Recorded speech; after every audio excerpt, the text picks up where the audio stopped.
یہ صحبت کا اثر تھا کہ صحابہ بن گئے، حالانکہ صحابہ عالم بھی تھے، مفتی بھی تھے، فقی بھی تھے، ابدال بھی تھے، غوث بھی تھے، کتب بھی تھے، لیکن کسی صحابی کو آپ غوث نہیں کہتے، کسی کو قطب نہیں کہتے، کسی کو مولانا نہیں کہتے، کسی کو علامہ نہیں کہتے، کسی کو مفتی اعظم نہیں کہتے۔ کیوں؟ اس لیے کہ وہ صحبت کی نسبت سے جو صحابیت کا منصب آپ کو مل گیا کہ نبی کی صحبت میں آپ بیٹھے اور صحبت میں بیٹھ کر آپ صحابی بن گئے، آپ نور ایمان سے نبی کی صحبت کو آپ نے قبول کر لیا، تو اللہ تبارک و تعالی نے آپ کو صحابی بنا دیا، اور صحابیت کا مقام اتنا بلند ہے کہ یہ باقی جتنے مقامات ہیں وہ سارے کے سارے پیچھے رہ جاتے ہیں۔ اللہ اکبر۔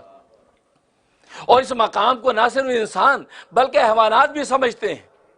چاچا علامہ سیوطی رحمۃ اللہ علیہ نے حدیث نقل کی ہے کہ صحابہ کرام افریقہ کے جنگلوں میں گئے، وہاں دعوت دین دینے گئے، کلمے کی محنت لے کر گئے، اب رات کا وقت ہے اور وہاں جنگل کے اندر شیر ہیں، چیتے ہیں، درندے ہیں، تو افریقہ کے لوگوں نے کہا کہ آپ اس جنگل میں نہ ٹھہریں، یہاں تو خونخوار شیر ہیں، خونخوار درندے ہیں، بڑے موذی قسم کے جانور ہیں، سانپ بچھو ہیں، تو یہاں آپ نہ ٹھہریے۔ انہوں نے کہا نہیں کوئی بات نہیں، ہم تو اللہ کے دین کا کلمہ لے کے آئے ہیں، لوگوں کو خدا کا پتہ دینے آئے ہیں، ہم ان سے درخواست کریں گے یہ جنگل خالی کر دیں، ہم ان کے مہمان ہیں، ہم اسی جنگل میں رات گزاریں گے۔ جو آج ایک صحابی پہاڑی پہ کھڑا ہو گیا اور اعلان کرتا ہے اے جنگل کے درندوں، ہم محمد کے صحابہ ہیں۔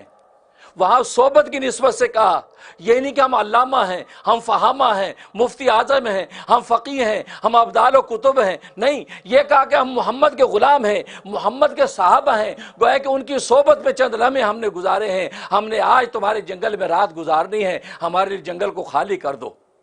صحابہ خود فرماتے ہیں یہ اعلان ہونا تھا، ہم نے اپنے آنکھوں سے دیکھا کہ خونخوار درندے اپنے جانوروں کو لے کر جنگل کو خالی کر رہے ہیں، یہاں تک کہ چونٹیاں، یہاں تک کہ بچھو اور سانپ ہمارے سامنے جنگل کو خالی کر گئے، اور پورا جنگل خالی جب ہو گیا ہم نے وہاں اطمینان سے رات گزاری۔ اب بتائیے یہ صحابی اور صحبت یہ کتنی بڑی طاقت ہے۔ ان کو اور ان جنگل کے درندوں کو اور کوئی تھریڈ نہیں دیا گیا، ایک ہی تھریڈ، وہ کیا تھریڈ تھا؟ محبت کا تھریڈ تھا۔ اب محمد کے عاشق ہیں، ہمارے جنگل خالی کر دو، تو محمد کا عاشق کون نہیں ہے؟ آسمانوں سے زمین تک ذرہ ذرہ سب محمد کا عاشق ہے، جنگل خالی۔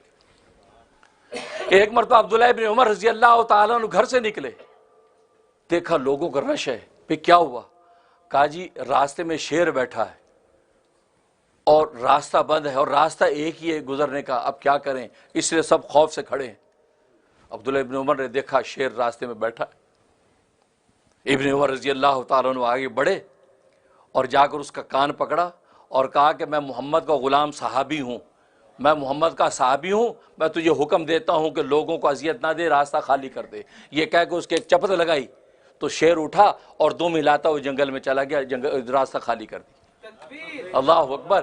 یہ کون سی طاقت تھی؟ یہ صحابیت کی وہ صحبت تھی کہ محمد کی صحبت کا حوالہ دیا جا رہا ہے، ہم نے محمد کی سچی صحبت اٹھائی ہے، اس صحبت کے نتیجے میں آج ہم تجھے حکم دیتے ہیں کہ اس راستے کو خالی کر دو، تو جنگل کے درندے بھی غلام نظر آتے ہیں۔